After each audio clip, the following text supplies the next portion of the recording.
Bonjour, je suis content de vous revoir encore en ce jour.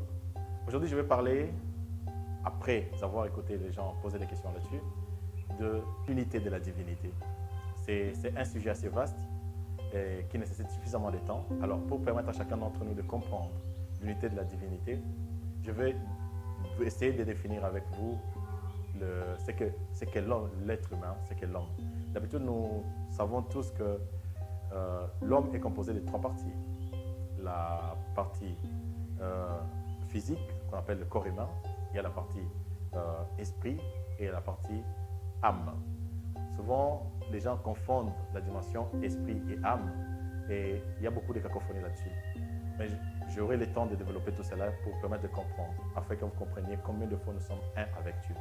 Alors, premièrement, aujourd'hui, je vais d'abord vous donner les différentes dimensions du corps humain. Nous avons la partie physique ou la partie terrestre et la partie spirituelle. Donc, dans la partie physique ou terrestre, nous avons trois corps. Et la partie spirituelle, il y a quatre corps. Et particulièrement, je vais vous donner les différentes étapes au fur et à mesure. Et ainsi, nous allons développer ces aspects pour permettre à chacun d'entre vous de comprendre de quoi nous sommes constitués réellement. Dans la Bible, dans les religions, la plupart des religions chrétiennes, on parle souvent de l'âme, corps et esprit. Et beaucoup de gens croient, par ignorance d'ailleurs, que le corps humain, l'âme est dans le corps humain de l'homme. Mais en réalité, ce n'est pas le cas. Il y a le corps de l'homme qui est notre corps humain, mais qui est couvert par les autres corps que nous portons. Donc l'âme, en réalité, est l'ensemble de ces corps qui nous couvrent et qui nous donnent d'être ce que nous sommes, des êtres humains vivant sur Terre. Alors, aujourd'hui, premièrement, je vais d'abord vous dire qu'il y a 7 sources d'énergie au niveau du corps humain, que nous soyons, peu importe qui nous sommes, où nous sommes et comment nous sommes faits, les 7 sources d'énergie sont au niveau de notre corps. Et quand nous faisons attention à notre corps, nous pouvons détecter les différentes sources d'énergie. Alors, ce matin, je vais parler de chaque source d'énergie et du corps qui va avec, afin que chacun d'entre nous comprenne qu'il n'est pas seulement son corps, mais qu'il y a quelque chose au-dessus de ce que nous voyons apparemment. Donc, ça veut dire au niveau du corps.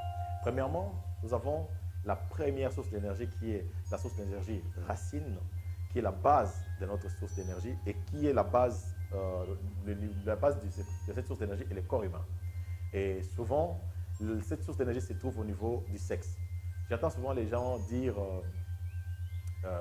qu'ils sont manipulés par les sexes. Les femmes manipulent souvent les hommes par les sexes, l'argent et toutes ces choses. Parce que les personnes qui sont basées sur cette source d'énergie fonctionnent avec le corps humain, fonctionnent à la dimension du corps humain. Et donc, quand tu fonctionnes à la dimension du corps humain, c'est que la Bible qualifie souvent de la dimension charnelle, la dimension purement corporelle de l'humanité. Et par exagération, souvent on dit que c'est la dimension animale de l'homme.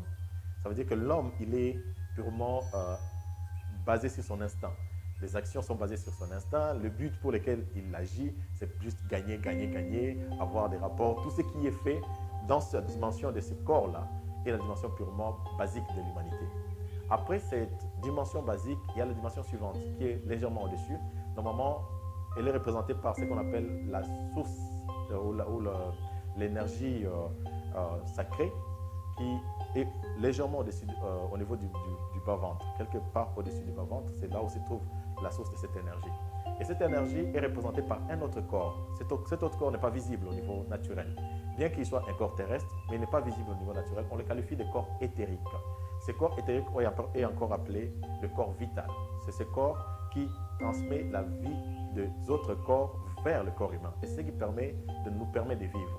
Si nous respirons, si nous pouvons faire des mouvements, c'est parce que ce corps communique la vie des autres corps astrales vers notre corps humain. Alors, ce corps n'est pas assez grand. C'est l'un des corps le plus petit après le corps humain. Il a environ 15 cm de grandeur autour de nous, en fait. Ça veut dire qu'il forme exactement notre forme humaine, mais ce corps, il n'a que 15 cm au-dessus de nous. Donc, ce corps nous couvre à 15 cm. En descendant et autour de nous, 15 cm, se trouve le corps éthérique ou le corps vital. Ça nous permet d'avoir du souffle, comme je l'ai dit au départ. Après le corps éthérique, nous avons le corps mental. Le corps mental est le corps qui enregistre tout ce que nous vivons chaque jour. C'est un corps qui est focalisé au niveau du plexus solaire, donc qualifié encore de chakra du plexus solaire, où la source d'énergie c'est le plexus solaire dans certaines religions. En fait, ces corps-là comportent toutes les informations, tout ce que nous vivons sur Terre, depuis que nous sommes nés jusqu'à ce que nous mourrons. Les informations les choses que nous avons vues, les choses que nous avons faites, tout ce que nous avons expérimenté sur Terre sont enregistrés au niveau du corps. Très souvent, les gens croient que les informations sont enregistrées au cerveau, mais ça n'a rien à voir. En fait, c'est ce corps-là qui enregistre les choses et qui les transmet au cerveau et que des fois, nous avons l'impression d'avoir des souvenirs. Mais ces souvenirs ne viennent pas de notre cerveau, mais viennent de notre source, de notre corps mental. Et ce corps, il est environ à 1,50 m de nous. Ça veut dire qu'il nous couvre à 1,50 m. Le corps humain est couvert par le corps éthérique qui couvre à 15 cm. Après, le corps mental qui est à 1,50 m et des fois même il va jusqu'à 2 mètres. Donc le corps mental varie selon, la taille du corps mental varie selon nos activités, nos réactions, les actions. Donc plus de fois nous faisons du bien, plus le corps s'agrandit. Moins nous sommes amour, des fois le corps, on a l'impression que ça baisse. Sa taille baisse, des fois il descend jusqu'à 1,50 m, mais il va même jusqu'à 2 mètres quand nous sommes vraiment pleins d'amour. Après, ce corps mental, il y a ce que nous appelons le corps émotionnel ou le corps astral. Ce corps, il est au-dessus du corps encore mental, au-dessus des autres corps que j'ai expliqués jusque-là. Et ce corps émotionnel, c'est ce que nous appelons aussi le corps astral. Quand les gens meurent, quand les gens ont connu des expériences de mort imminente ou des gens qui disent que je suis sorti de mon corps, quand ils sortent, en fait, ils prennent ces corps émotionnels ou le corps astral pour se promener au niveau spirituel. Donc, si vous entendez quelqu'un dire « j'ai vu un esprit quelque part », quelqu'un qui était décédé, j'ai vu, en réalité, ces personnes ont vu la dimension astrale de l'être qui était. Souvent, la dimension astrale donne l'apparence de l'homme qui est de l'homme qui a vécu sur Terre. Donc, par exemple, vous avez l'impression d'avoir vu votre grand-père. Il est mort il y a longtemps, mais vous l'avez vu quelque part. Mais il n'est pas vraiment là, mais il prend l'apparence de ce corps qu'il avait quand il était vivant. En fait, c'est au niveau de l'être de corps astral. Et ce corps a la capacité de voyager dans le temps et sa vitesse de réaction est différente de la vitesse normale. Donc, une fois que tu arrives à la phase du corps astral, c'est là que se trouvent tous ceux qui sont morts, tous ceux qui sont, quand on dit, les gens voyagent la nuit, c'est souvent avec le corps astral qui font le voyage nocturne. Donc, ce corps, il est translucide, il est à la limite à la dimension de vibration assez élevée comparée au corps humain. Donc, vous comprendrez que comme un ventilateur, quand le ventilateur tourne à la vitesse minimale, vous verrez les hélices visibles. C'est comme ça que le corps humain a. Tellement que nos énergies sont faibles au niveau du corps humain, l'apparence est effective au niveau humain. Mais plus nous montons en vibration, plus nous réalisons que les corps deviennent de plus en plus invisibles ou de plus en plus inaccessibles au niveau humain.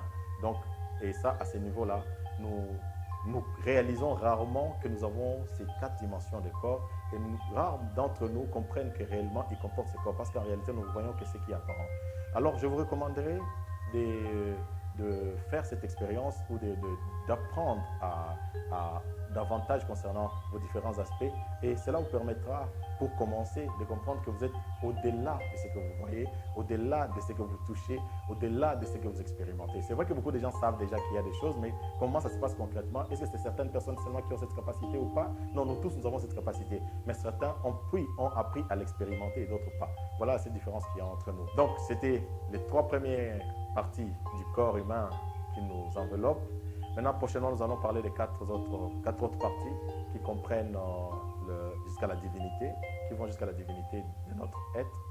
Et à la fin, vous comprendrez vraiment que nous sommes un et qu'il n'y a aucune séparation entre nous. Donc, je vous encourage à relire ce que je viens de dire et à comprendre. Et s'il y a des questions, n'hésitez pas à le poser. Je suis ouvert et disposé à vous répondre s'il le faut. Donc, je vous souhaite bien des choses et bonne journée ou bonne soirée selon le temps que vous m'écoutez.